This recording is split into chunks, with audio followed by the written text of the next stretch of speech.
Hello everyone, this is Blink Repeat. I just thought I'd share with you guys a little bit about what I learned while playing Retail Tycoon. So let me just explain some of it to you. So a few of the problems that the customers have is crowdedness. So when the AI customers bump into each other or cross paths or are within the same region for a certain amount of time, that's crowdedness. Restock speeds, so how quickly we can refill the shelves, because you don't want shelves to stay empty that would have product, because then you can't sell it. We have cleaning speeds, so how quickly our janitors can access certain areas to clean up messes and empty the bins. And yes, there have been some updates with the game, so there are a few things added if you don't remember from when I used to play. Customer visit times. Obviously, the longer your customers are spending in your store, the less new customers you can get. So say if you had a customer who's able to find all their items that they need really quickly, say they have 5 items and they're all really close to each other, they get the 5 items, they check out and leave. But if they have 5 items to get, but your store is very big, and they have to travel further distances to get each item, it's going to take them longer to check out.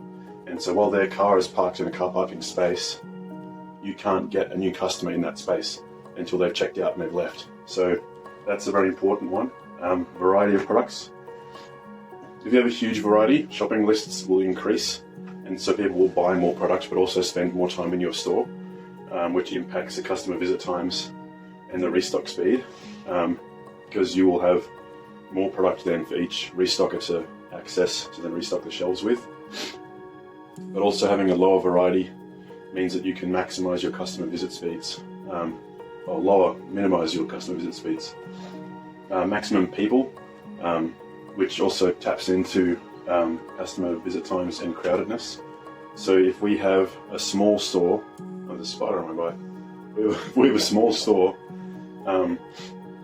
but heaps of car parking spaces is going to be way too crowded, and we're probably going to run out of stock really quickly. So we need to make sure we have that leveled out. But if we have a big store and lots of car parking spaces, that works well too. Yeah, so using both stories as well, because there are 2 floors you can have. Oh boy, there's a garbage delivery truck. Sorry for the interruption. Then we have truck access. So you can't restock your store unless you have truck access, or if you're really rich, helicopter access for the stock to come in. Obviously, when you're starting out, getting a helicopter is not going to be that easy at all. So my current design, which hasn't gone very well, and this is why I've made this video, looks like this. So we've got the car parking spaces around the bottom and the side. The entrance is here, and all the groceries are up here, and there's a little bay up here, and then a second floor up here. So they have to go down this path to get all their shopping. They can't go through here to get more shopping. So that forces the AIs to go up here, and then it forces them to be directed here to pay for their items. All the customers that are along the bottom are forced to go down here because it's the shortest path from the register to their car, because they do the shortest path finding method as an AI. So from the car, the first item on their list is probably going to be the closest by going in the main entrance. And then once they've finished their shopping, no matter where they are along this line, the quickest way to get to them is going to be by going this way, not this way. So once they're finished paying, the shortest path from the registers to the car is through the main exit. So the problems that this solved, but only with these car parks here, is the crowdedness, because we've got a steady flow of customers in one direction, meaning that they don't cross paths or stay within the same vicinity as another customer for a certain amount of time. It also improves the restock speed, because I had my storage areas along here. This is actually part of the next drawing. I had my storage here, and I had doors that went through both lanes, so the staff could go back and forth in like a rake pattern, meaning that restocking was really fast. Customer visit times also shortened because they were forced to go in that loop and didn't go back and forth, and then walking for extended distances without picking up an item.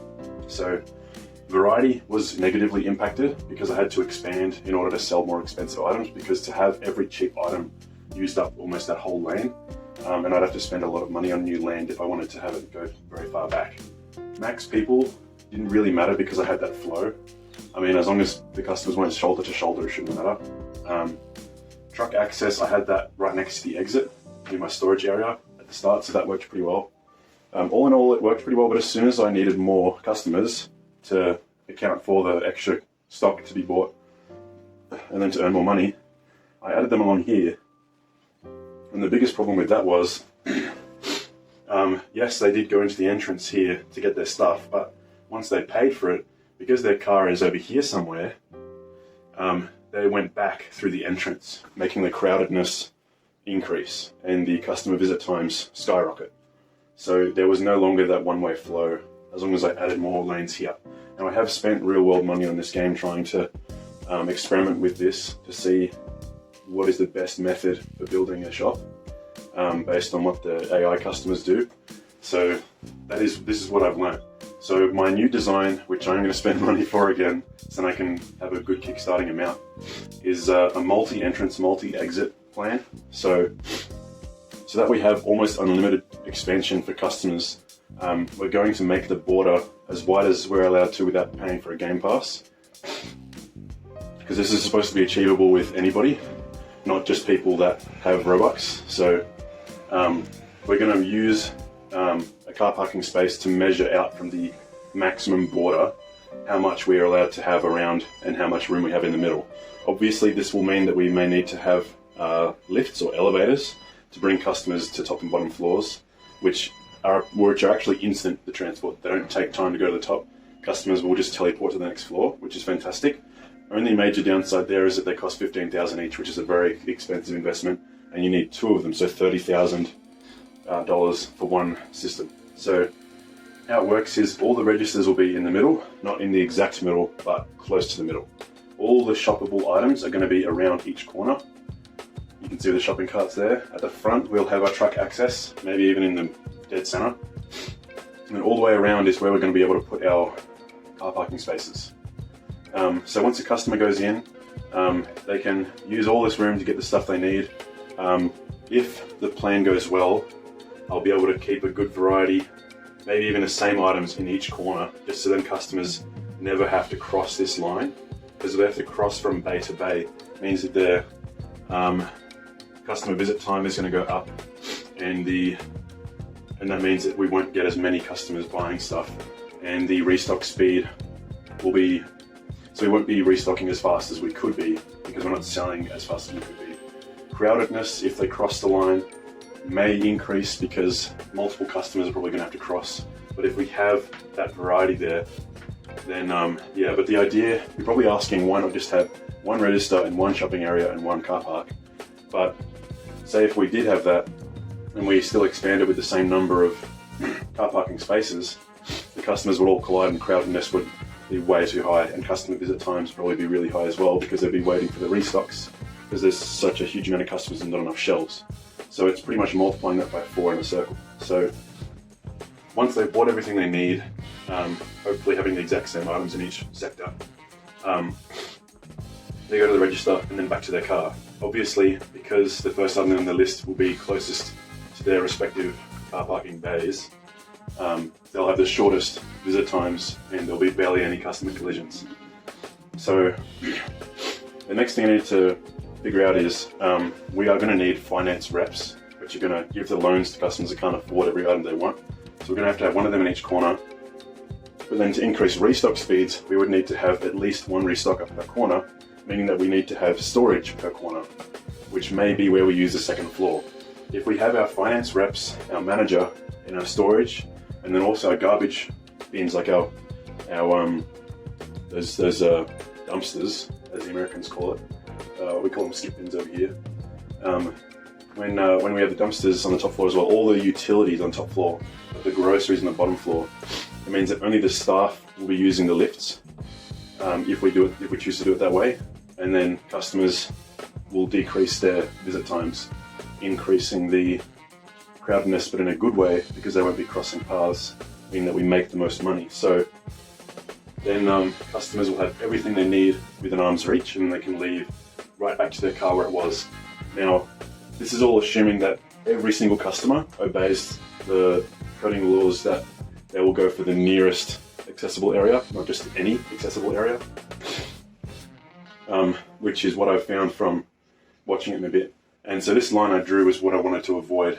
So I didn't want them having to go to different areas because there's different items. So one shelf per item, In previous updates, it might have even been in Retail Tycoon, the original. In previous updates, we had where you could have multiple of one kind of item in like on just one shelf.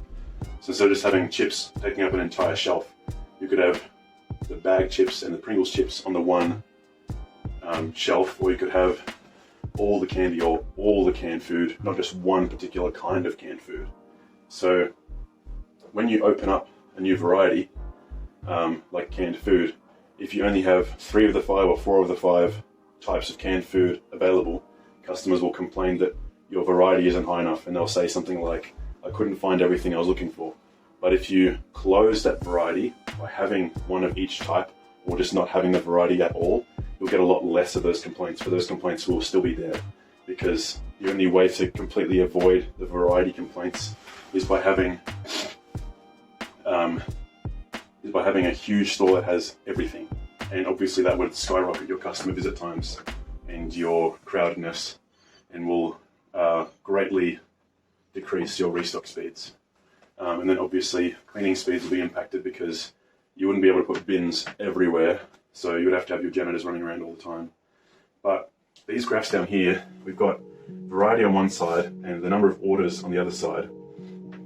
As our variety increases, like the number of different items we have increases, so does the number of orders. So if we find that balance of, if we have enough different items, we'll be able to make more money, so more orders. So that as the variety increases, the orders increases.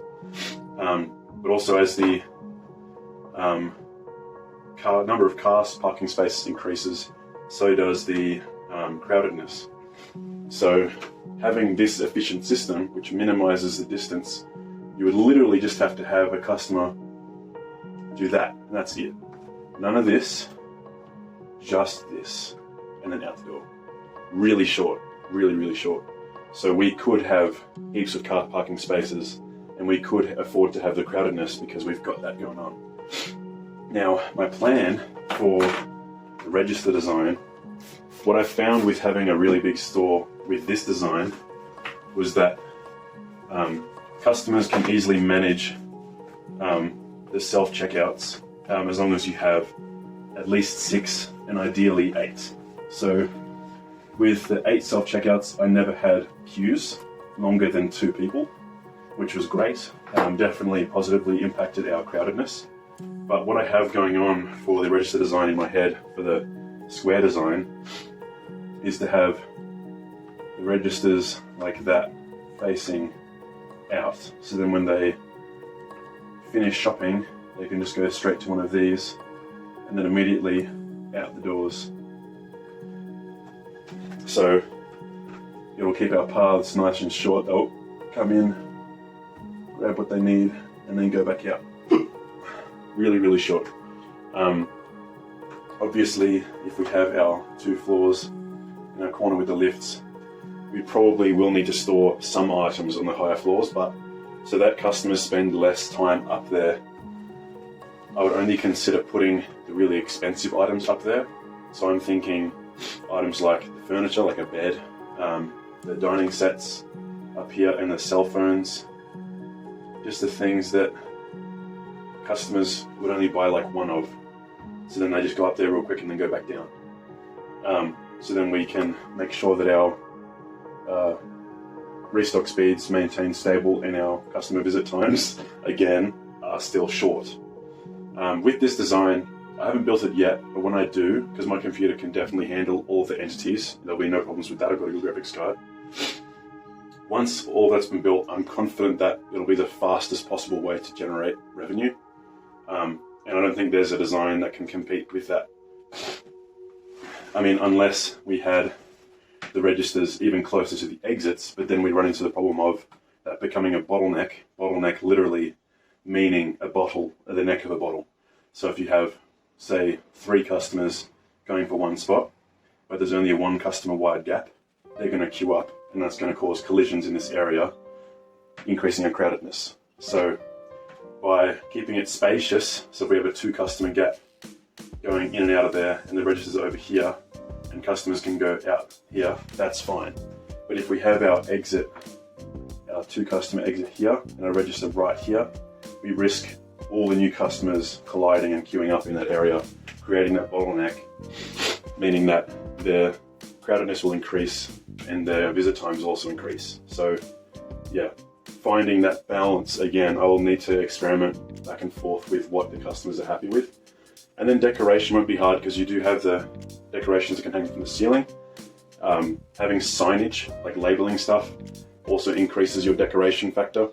And if everything goes to plan, we'll be looking at 4.4 to 4.7 star rating, meaning that we have higher paying customers coming in. So that shouldn't be too hard. And then obviously, when it comes to customers coming in, right next to the car parks, as they come in, I'll probably have the trolley bays right here.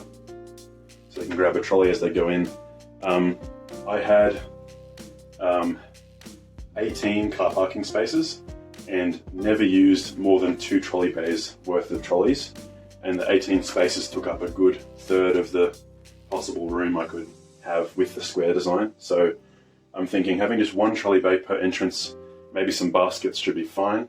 The mobility scooter baskets aren't necessary, but apparently they do increase the, decrease the visit times and the crowdedness. So they might be a future investment, but they are expensive. So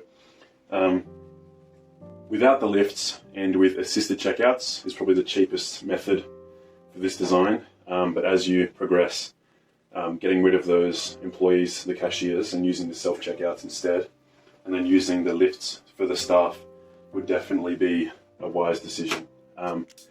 If you buy all the land, the plot will look like a rectangle, a long rectangle. So I would set it up so then we have the square in the back section and the cars spawn around here. And then down here we can reserve for our storage area if we're not already using the lifts. So when I make a video about me building this mega shop, I will get like a pass that gives me a huge amount of money to start off with, but even then I might not be able to get all the lifts. So I guess stay tuned for that. Don't get your hopes up, but yeah, that is my plan. And yeah, this is what I've found mathematically, logically, according to what the AI has been showing me, will generate the most revenue the fastest. So thanks for watching. Hopefully you found this interesting. I'll probably look back at this myself in the future just because I thought this was quite a breakthrough. Not that this is a huge moment in my life, but just thinking about these things and how they work is good for your brain. Just thinking about this stuff and putting in the brain power into it. So yeah, feel free to copy it, give it a go yourself, but pretty much it's a mega big design of the default, what they want you to build in the tutorial. So when they show you the tutorial, and you don't have to watch this bit because it's pretty obvious, but when they show you the tutorial, you've got your plot here, they want you to build your shelves here, and they want you to have your register here and car parks here. So customers come in, buy their stuff, cash out, and then go back to their car. Really short process there, but this is probably the most efficient way to expand that, is what I'm getting at. So yeah, that is how you would expand it. And you don't have to use 2 stories, but if you choose to, how you would do it is with the lifts in each corner. So yeah, thanks for watching, hope you enjoyed. Subscribe so you don't miss out on me making that video of the huge expansion. And yeah, hopefully I'll see you guys in the comment section or in the comment section of the next video. See ya.